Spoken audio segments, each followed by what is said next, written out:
오늘 하나님의 말씀 요한복음 2장 1절 말씀을 보도록 하겠습니다.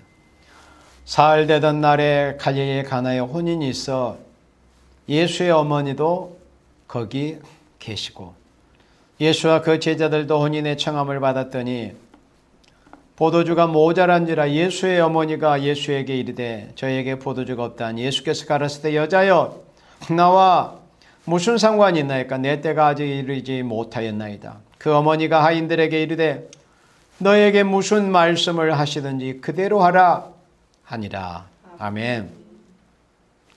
오늘 이 시간 말씀은 요한복음 2장 예수님께서 이 땅에 오셔서 메시아로서 사역을 하실 때 처음으로 그러니까 최초로 그 신적인 능력 예수님의 그 능력을 나타내신 기적을 나타내신 말씀이 요한복음 2장에 기록되어 있는데 바로 그 장소는 혼인잔치에서였습니다. 참 매우 큰 의미를 지니고 있는 그런 일이었습니다. 그래서 오늘 말씀의 제목은 순종과 열매라는 제목의 말씀으로 말씀을 전하고자 합니다.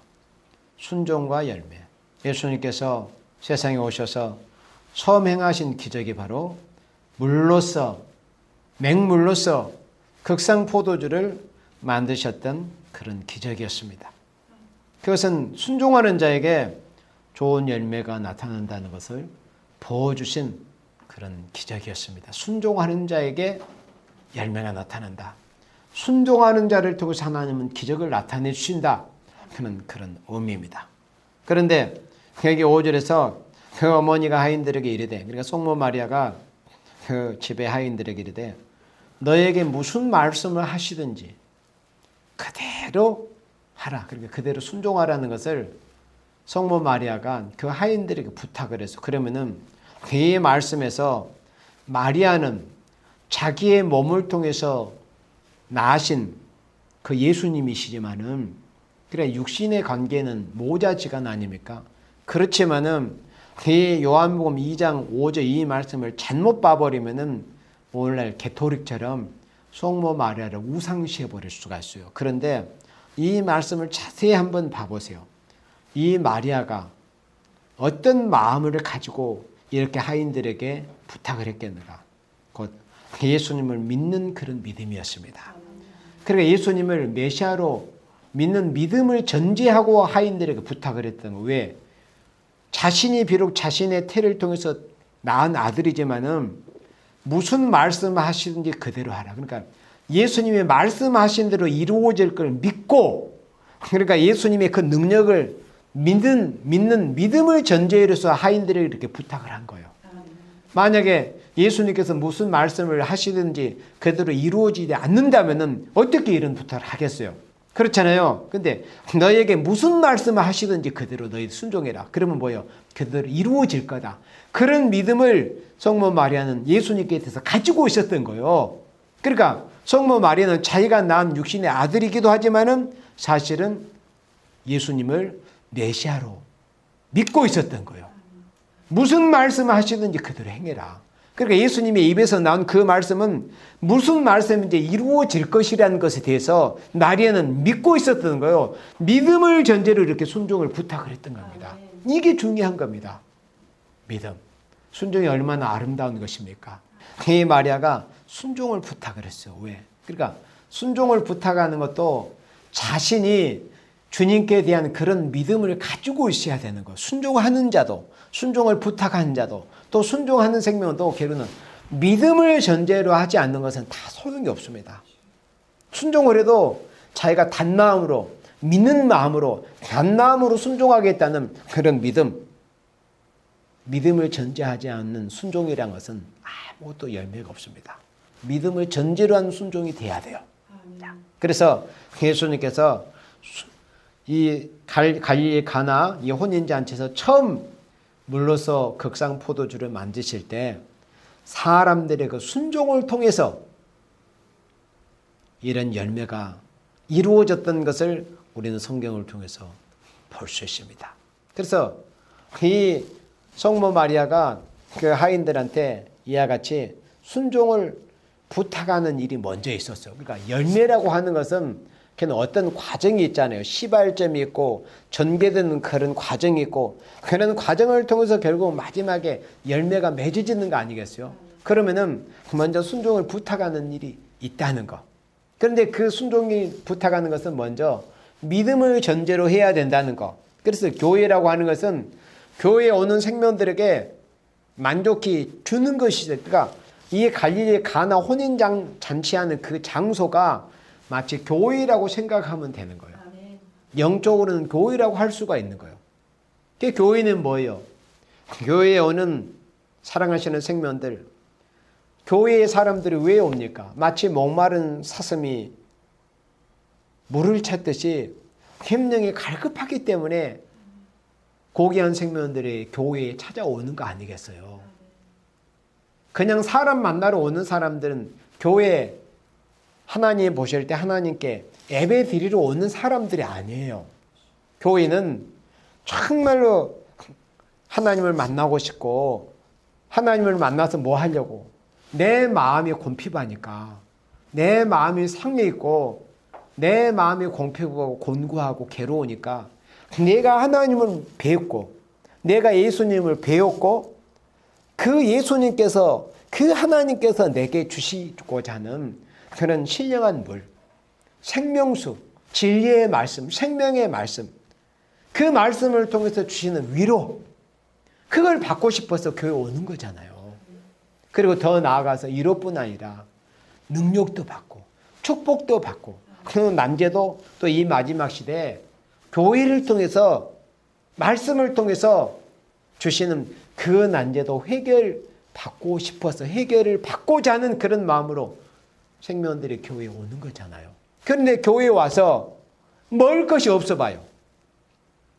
교회는 영적으로도 먹을 것이 있어야 되고 사실은 교회라는 것은 특별히 우리 교회 재직들이나 교회에 물론 꼭 어떤 교회 직원들뿐만이 아니라 일반 직분이 없는 일반 평신도라도 다 그런 마음들을 가지고 있어야 됩니다. 어떻게 하면 우리 교회에 오는 사랑하시는 생명들을 영적으로 내가 섬길 수 있을까? 어떻게 내가 영적으로 섬길까? 그러니까 저처럼 강단에서 말씀을 전하는 이런 종들은 말씀으로 제가 하나님께서 우리 교회에 보내시는 또 말씀을 듣는 모든 생명들을 섬겨야 되는 그런 사명, 그런 사명감을 가지고 내가 섬겨야 되고 또 강단에 서지 않는 그런 사랑하시는 종들 생명들은 그들을 기도로서 섬기는 것이죠. 그리고 친절한 대접으로 그렇게 영적으로 섬기고 육적으로도 교회는 생명들에게 이 여름 같으면은 참 시원한 냉수 한 그릇이라도 대접하고자 그런 준비하는 것. 충성된 사자는 이 앞으로 이제 더운 여름이 다가오겠지만은 충성된 사자는 어떻다고 했어요? 시원한 냉수 같다고 그랬어요. 그러니까 우리가 하나님 앞에서 그렇게 충성된 생명들을 대하죠. 우리 교회에 오는 생명들을 영적으로 공급할 것이 있는 생명, 또 육적으로 항상 공급할 것이 있는 그런 교회로 준비가 돼야 됩니다. 준비가. 바로 그런 것이 바로 교회라고 하는 것이에요. 그래야 교회는 누군가 와서 영적으로 육적으로 맛있게 먹고 가야 돼요.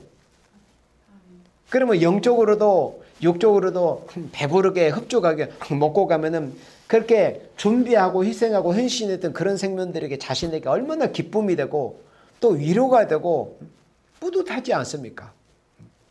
그래서 교회는 이렇게 오는 생명들에게 마치 혼인집처럼 뭔가 줄 것이 있어야 돼요. 그런 모습이 보여지는 것이 바로 가나 혼인잔치입니다. 그러니까 영적으로는 오늘 교회들을 말씀한 거예요. 우리 예수님 맞이해서 이제 혼인잔치에 들어갈 그런 준비를 지금 우리가 그런 준비를 갖추어 나가는 이런 기간이지 않습니까?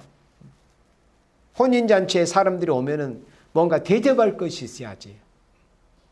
우리가 또 성회를 또 예약해 놓고 있는데 성회 오는 생명들을 우리가 영적으로 육적으로 대접할 것이 있어야 되잖아요. 우리가 잘 준비해가지고 교회라는 것은 그렇게 혼인잔치집처럼 대접할 것이 있어야 돼요. 그러려면은 순종이 있어야 된다. 오는 생명들을 만족히 우리가 대접하려고 하는 것이 있어야 돼요. 모든 사람들에게 만족하게 대접할 것이 있으려면은 오늘 본문 말씀처럼 순종함이 있어야 돼요. 믿음을 전제한 순종이 있어야 됩니다. 믿음을 전제한 순종. 왜 예수님께서 죽기까지 순종하신 줄 아세요? 왜 예수님께서 죽기까지 아버지 뜻에 죽기까지 순종하신 줄 아세요? 순종하는 자에게 좋은 것을 주시기 위해서, 순종하는 자의 죄를 사해 주시고, 순종하는 자에게 축복해 주시고, 순종하는 자에게 영생을 주시기 위해서. 그러니까 예수님께서 아버지 뜻에 죽기까지 순종하신 그 이유는 순종하는 자에게 좋은 것을 몽땅 주시기 위해서 예수님께서는 아버지 뜻에 죽기까지 순종하신 거예요. 그리고 여기 6절 봅니다. 거기 유대인의 결례를 따라 두세 통 드는 돌 항아리 6이 놓였는지라. 예수께서 저에게 이르시되 항아리에 물을 채우라 하신즉 아구까지 채우니 그랬습니다. 물은 아구까지 채워져야 됩니다. 항아리에, 돌 항아리에. 마치 우리 사람의 형상, 우리 사람의 형상, 그러니까 우리 사람의 형상에 영혼이 없다면은 이 모습 자체는 그냥 인형이에요. 사람의 모습의 인형. 그러니까 우리가 그냥 흙으로 만들어낸 인형인 것 뿐인데 하나님께서 우리에게 생기를 불어 넣어 주셔가지고 이렇게 생명, 영원한 생명을 진 인격체가 되게 하신 거예요. 아버지 형상으로. 그러니까 우리의 생명이 고귀한 것이죠. 그런데 이 돌 항아리, 마치 흙으로 지어진 우리 몸에 물, 하나님의 생명수가 9가지 채워져야 돼요. 그래야 많은 사람들을 베풀고 대접하고 섬길 수 있는 겁니다. 그래 내 자체가 은혜가 이 9가지 충만해야죠. 옛날에 책 꽂는 목사님이 외놈 순사들한테 매를 맞으실 때 치기만 하면 예수 천당, 예수 천당. 그러니까 외놈 순사가 왜 당신은 그렇게 매를 때리기만 하면 예수 천당, 예수님. 그러니까 내 안에는 예수님이 충만해서, 내 안에 예수님이 충만해서 나를 때리기만 해도 내 안에서 예수님이 충만하니까 예수밖에는 나는 나올 것이 없다고 그렇게 대답을 하셨다고 하는 그런 일화가 유명하지 않습니까? 우리 안에 하나님의 은혜가 충만해야 돼요. 하나님의 말씀이 충만해야 됩니다. 9가지 채워져야 돼. 9가지. 발목까지만 채워지면 안 돼요. 그러면 제 멋대로 그렇게 에스겔 성경에서 보여준 것처럼 마음껏 하고 다닐 수가 있습니다. 중구난방으로 고삐 풀린 망아지처럼 우리는 9가지 마치 헤엄을 칠 수밖에 없는 그런 물이 가슴에 찬 것처럼 그렇게 우리가 하나님의 은혜로 이 9가지 채워줘야 돼. 그래서 항아리에 물을 채우라. 즉 9가지 갖다 채웠어요. 그래 차고 넘치도록 교인들이 갖다 물동이를 계속 연달아서 갖다 맹물을 갖다 부었습니다. 순종했다는 거예요. 순종. 이거는 순종입니다. 그냥 하인들은 그 성모 마리아 부탁대로 순종만 한 거예요. 그들은 앞으로 그 이후에 어떻게 될 것은 하인들은 관심 바뀌고 또 관심을 둘 필요도 없었습니다. 하인들은 그냥 순종만 하면 되는 거예요. 그 역사는 누가 하시는 거예요? 예수님이 하시는 거예요. 그 역사는. 우리 인생은 우리 하인된 예수님의 종된 하인된 우리 인생들은 그저 주님께서 말씀하시는 대로 그저 순종만 하면은 역사는 하나님이 하시죠. 우리 인생이 무슨 역사할 만한 능력이 어디 있어요? 무슨 그런 힘이 어디 있습니까? 기적은 누가 베푸시는 거예요? 예수님이 베푸시는 거예요. 우리 인간 스스로의 능력으로 이런 능력을 행할 이런 기적을 행할 이런 힘과 능이 어디 있습니까? 없습니다. 다만 우리 인생은 이렇게 하나님 앞에 순종하는 것뿐입니다. 순종하면은 역사는 예수님이 하신다. 순종하면은 사실은 그런데 순종이 어려운 거예요. 순종은 내 자신이 좋은 의미에서 바보 멍청이가 되지 않으면은 순종 못해요. 내가 알고 내가 잘나고 내가 똑똑하고 내가 할 수 있다고 하고 내라는 거, 내 자존감이 있어가지고는 누구에게든지 온전히 순종할 수 없습니다. 순종이 듣기는 그 짧은 두 자의 단어가 참 쉬운 것 같지만은 사실은 알고 보면 순종처럼 어려운 것이 없습니다. 하나님께서 호세아 선지를 통해서 호세아 8장에 율법을 10,000가지로 기록했지만 너희들의 관계없는 것으로 여긴다. 이런 말씀이 아모스 호세아 8장에 있잖아요. 그런데 그 율법을 그렇게 하나님께서 모세를 통해서 많은 가지에서 율법을 기록하게 하셨지만은 그걸 딱 한 자로 설명을 하라고 하면 뭐겠니? 순종입니다. 순종. 사무엘상 15장 말씀처럼 순종이 제사보다 난. 근데 그 순종의 가치가 그렇게 큰데 그만큼 순종한다는 것이 어려운 거예요. 사실은. 왜? 내 자신을 완전히 포기하지 않고는, 내 자아를 완전히 부인하지 않고는 사실은 온전한 순종을 할 수가 없습니다. 내라는 것이 있으면, 내가 안다는 거, 내가 이만큼 똑똑한다는 거, 내가 뭔가 이렇게 자존감이 있다는 거, 그런 것이 있어 온전한 순종을 할 수가 없어요. 정말 아까 말한 것처럼 거룩한 바보가 돼야 돼요. 거룩한 바보가 되지 않으면은 순종할 수 없습니다. 하나님, 정말 나는 아무것도 아닙니다. 저는 죄인인 것 뿐입니다. 저는 만물의 찢기인 것 뿐입니다. 아무것도 아닙니다. 저는 무익한 종입니다. 이렇게 내 자신을 내려놓지 않고는 순종할 수가 없습니다. 그래서 우리가 순종하는 방법을 배워야 돼요. 순종을 해야 열매를 맺을 수 있거든요. 그런데 어떻게 해야 온전한 순종을 할 수 있는가? 교회에 다니고 예배 다니는 생명들이 한국이나 세계 얼마나 많습니까? 그런데 우리를 포함해서 그리스도인이라고 하는 사람들의 그런 모습이 예수님 보실 때 순종하는 삶을 살고 있습니까? 순종의 모습이 보여집니까? 그렇게 예수님의 말씀에 온전한 순종이 그리스도인들에게 있었다면 세상이 이렇게 되지는 않아서 절대 이렇게 안 됐습니다. 순종의 삶을 살지를 못했던 거예요. 이 시간까지도. 주님의 말씀에. 왜? 그만큼 순종이 어렵기 때문에 그러는 거예요. 온전히 순종하기 위해서는 내가 세상에 보여지는 모든 것, 거룩한 소경이 되어버려야 돼요. 거룩한 소경이. 내가 세상에 화려한 것을 보고서도 세상에 보여지는 것이 마치 내게 그렇게 돼야 돼요. 내게 쓸모없는 것들로 보여져야 돼요. 그러니까 내 안에는 그런 세상을 바라보는 정욕들이 완전히 죽지 않고는 온전히 주님께 순종할 수가 없습니다. 그러니까 내 안에 세상을 향한 그런 정욕이 죽지 못했기 때문에 그리스도인이라 칭함을 받는 생명들이 그 세상을 향한 그런 욕심, 세상을 향한 그런 정욕들이 죽지 못하기 때문에 온전한 순종을 할 수가 없었던 거예요. 순종을 하기 위해서는 내 자신을 완전히 내려놓고 포기해야 돼요. 마치 이사야 선지자가 이사야 53장에 그리스도 예수님에 대한 그런 애언을 우리가 볼 때 도수장으로 끌려가는 양과 같이 아무 말씀도 하시지 않고 그렇게 끌려가는 그런 양이나 소처럼 우리가 그렇게 내 자신을 온전히 내려놓지 못하고서는 온전히 순종을 할 수가 없습니다. 그래서 순종이 위대한 것이고 그래서 순종의 열매가 영광스럽다고 하는 거예요. 우리 예수님 십자가에 달리실 때 죽기까지 순종을 하셨어요. 죽기까지. 그것은 순종하는 생명들에게 영광을 입혀주시기 위함입니다. 순종하는 생명을 통해서 영광을 나타내시고 순종하는 생명을 통해서 열매를 맺기 위하심입니다. 8절에 이제는 떠서 연회장에 갖다 주라 하시며 갖다 주었더니, 그러니까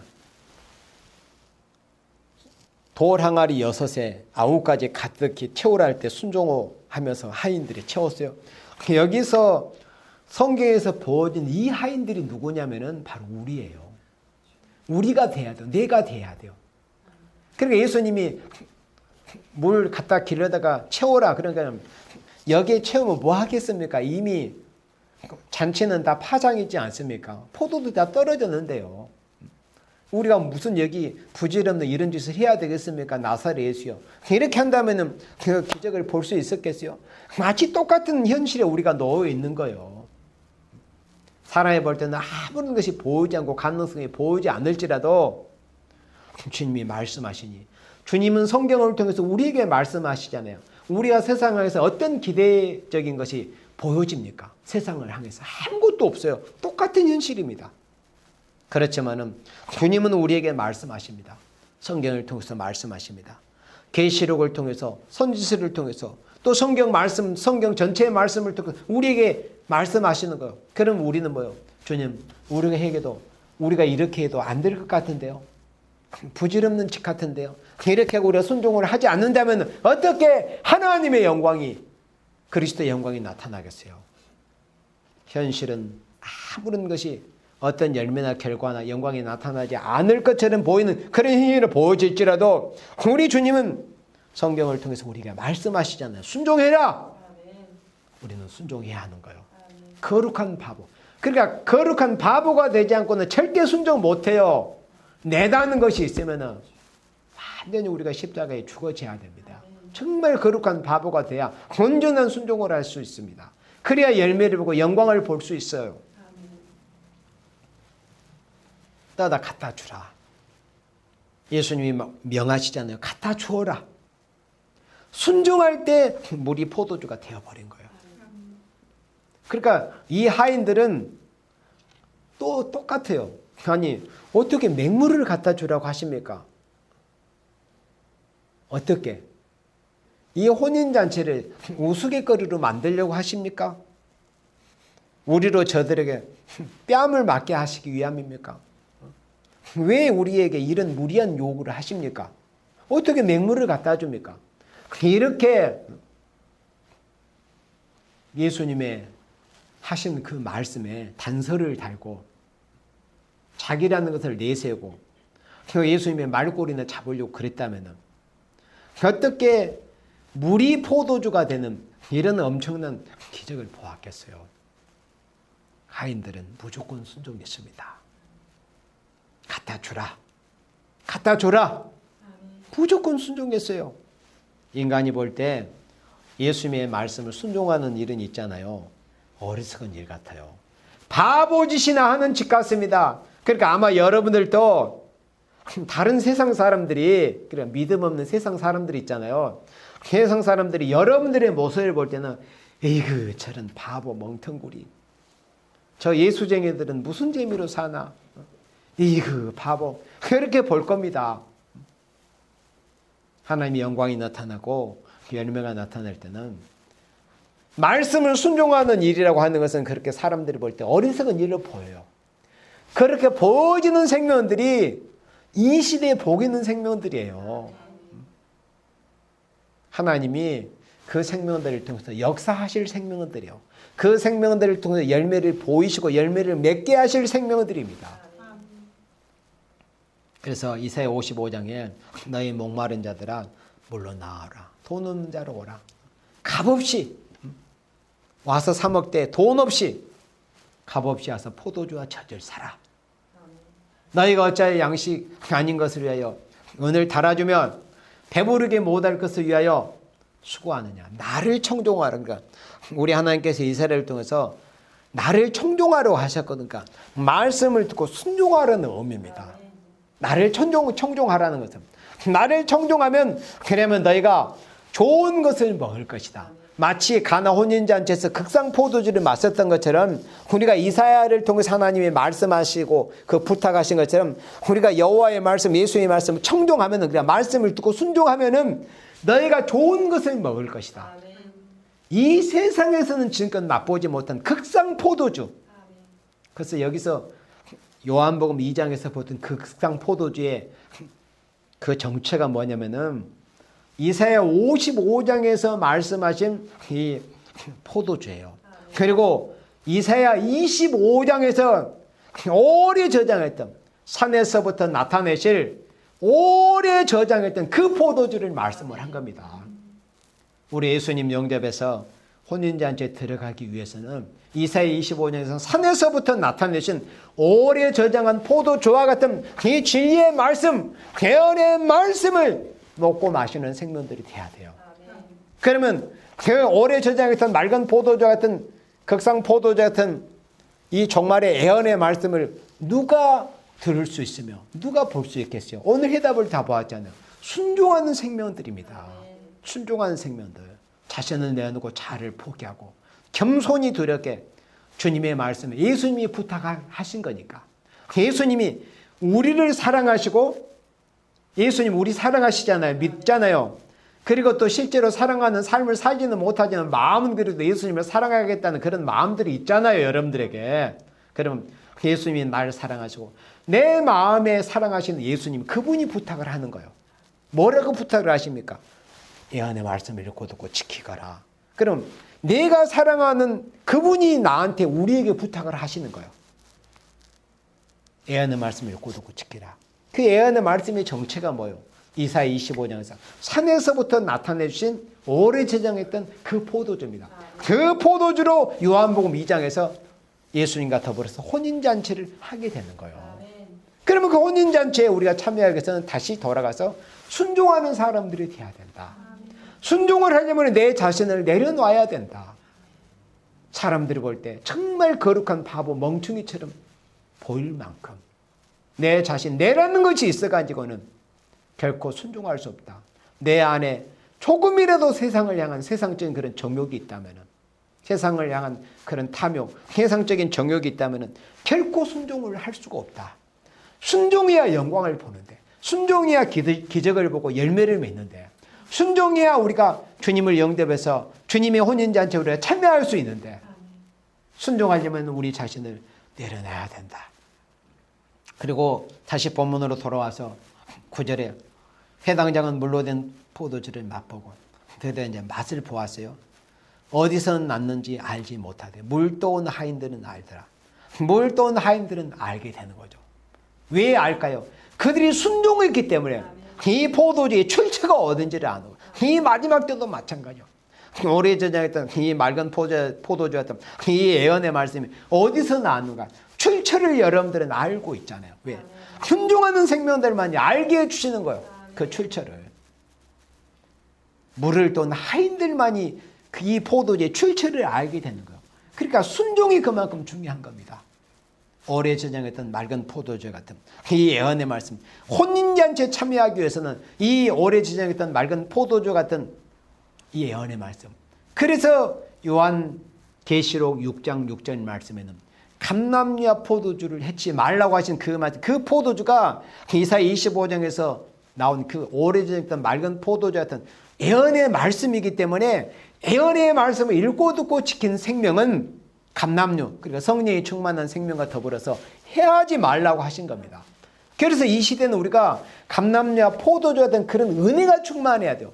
성령이 충만하고 오래 저장했던 맑은 포도주 같은 예언의 말씀이 충만히 준비되고 예언의 말씀을 읽고 듣고 지켜나가고자 하는 그런 삶이 충만한 생명이 돼야만이 어떤 앞으로는 여러 가지 어려운 환경, 어려운 현실 속에서도 하나님이 지켜주시고 보호하시고 여러 가지 것을 채워주시는 그런 은혜를 잊게 된다는 것입니다. 그래서 감람유 포도주는 해치 말라 그렇게 말씀을 하신 겁니다. 연회장의 신랑을 불러 말하되 사람마다 먼저 좋은 포도주를 내고 취한 후에 낮은 것을 내거늘 그대는 지금까지 좋은 포도주를 주었더라. 그러니까 이 혼인잔치에서 이 마지막에 혼인잔치 끝무렵에 내기 위해서 포도주를 이제 아껴두었다고 그렇게 생각을 하는 거예요.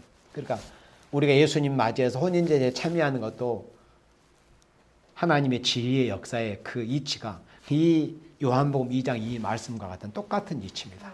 그러니까 정말 우리가 예수님 영접하고 중생받고 이 몸은 죽어서 무치 흙으로 돌아가고 영혼은 낙원에 가 있다가 나중에 부활해서 천국 가는 복음도 얼마나 귀하고 좋은 말씀입니까? 그러나 이 마지막 때는 우리가 육체가 죽지 않고 살아서 구름을 타고 오실 예수님을 영접해서 혼인잔치에 들어갈 사람이 되기 위해서는 지금껏 사람들이 알지 못하고 듣지 못하고 보지 못하고 생각지 못하고 느끼지 못했던 상상치 못했던 그런 말씀을 마지막 때 오래 묵혀놨다가 오래 저장해놨다가 마지막 때 개봉해서 알려주시는 이런 역사가 이 요한복음 2장에서 혼인잔치집에서 일어났던 이런 일 같은 이런 하나님의 역사가 인간 종말에 있게 된다는 거예요. 그런 은혜를 입은 우리들입니다. 그래서 하나님의 역사는 처음보다 마지막에 좋은 열매가 나타나게 된다. 하나님의 역사가 그런 거예요. 그래서 하나님의 역사는 시작은 미약한 것처럼 보입니다.